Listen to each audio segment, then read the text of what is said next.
So I have taken a putty session of my Esxi and so the shell is enabled. If I do a D5NH, I can see my 40 GB hard disk is available to me.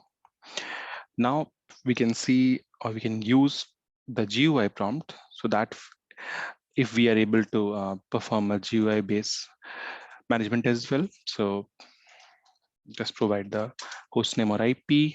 It might ask you to accept a self-signed certificate. Since I'm not using it first time, so it's not asking me.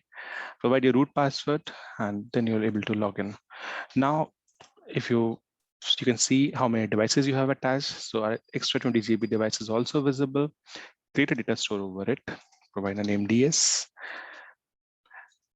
Add the disk if you want. Provide the whole disk or how much section you want, and just to finish, it will wipe out all the data inside that. Now you have a data store ready where you can put the files. So if you want, you can create a new VM.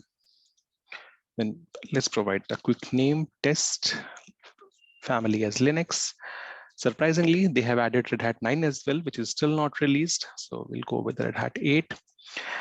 It will ask you to choose a data store where you want to put your configuration file in other disk. So it's a data store.